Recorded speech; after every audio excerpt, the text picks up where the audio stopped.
Ito ay para sa mga Pilipino sa lahat ng lugar, lalo na sa Pilipinas. Maski na nasa Amerika ako, sasabihin ko na napapanood ko yung mga news dyan sa Pilipinas. Ang masasabi ko sa inyong mga Pilipino, tignan nyo ang mga ginawa ng mga Duterte. Ginawa nila yung tulay, ginawa nila yung MIA, yung International Airport. Pinagawa niya yung mga MIT, yung mga transportation, mga tulay sa iba't ibang lugar. Ang dami niyang ginawang infrastructure. Ngayon, ang gawin nyo, tulungan nyo ang dating Pangulo at saka si Vice President Sara Duterte na makakuan sa yung mga sinasabi sa kanya na ninakaw niya. Wala naman siyang ninakaw kasi ang mga yan, kung magnanakaw sila, may mga mansion sila, may mga kotse silang maganda, nakasuot ng Rolex. Tingnan nyo naman yung mga congressman, mga senator. Dapat sa kanila alisin. Dapat sa kanila sunugin o paalisin dyan. Lalo na sa Malacanang, sa Bongbong Marcos. Kinamit niya si Sara Duterte. Nanalo siya. Tapos ngayon, ini-impeach niya. Kasi kung ayaw niyang ma-impeach yung tao, dapat siya ang Pangulo. Gawin niya ng paraan. Tapos ngayon si Duterte matanda na. Ginagawan pa nila ng kaso na hindi naman totoo. Anong ginawa niya? Ang ginawa lang naman niya yung mga nagda-drugs, yung mga drugs. Ineliminate niya. Kasi kung hindi, yung mga druggy na yan, pagka nakadrugs na, yung utak nila, masama. Nakita nyo, kaya ang ginawa niya, binigyan naman niya ng warning na magbago sila, pero hindi. Anong ginawa nila? May pinatay nila yung mga inosentong tao,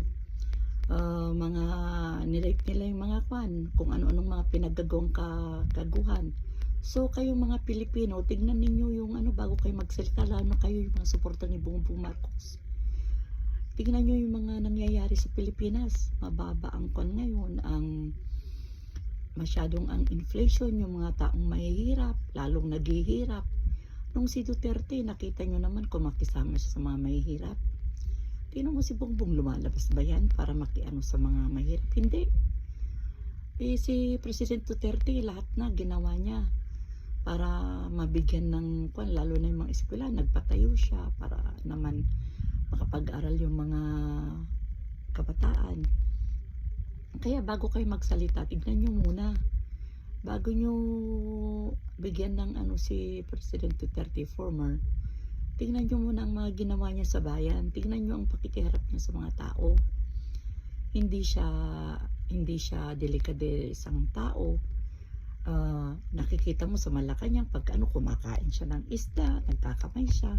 Yan ba ginagawa ng ngayong presidente? Hindi. Ang masama kasi, maski na hindi kurakot yung si Marcos, kaso kurakot yung mga nasa paligid niya, dapat alisin yung mga yan. Dapat mag-rally kayo. Kapariso nangyari, pinaalis nila yung tatay niya, tsaka si Erap. At least si Erap hindi ng laban. Ngayon, ganyan din ang gawin nyo sa kanya, paalisin nyo, tsaka yung mga congressman na mga kurakot. Dapat ganyan ang gawin natin, paalisin. Kung ako lang presidente dyan, pinaalis ko na yung mga kurakot yan, katulad ng ginawa ni President Duterte. Yung mga ABS, itungan niya yung tax, hanggat hindi nagbabayad ng tax. Yung mga malalaking kumpanya na hindi nagbayad ng tax, pinagbayad niya. Anong ginawa niya? Yung mga kuhanan niya ng tax, pinagawa niya ng mga infrastructure, pinakita naman niya, transparent siya . So kayong mga Pilipino, wag kayong bobo, wag kayong gago. Pagagago kayo sa mga kongresista na makakurap, mga senator na mga kurap.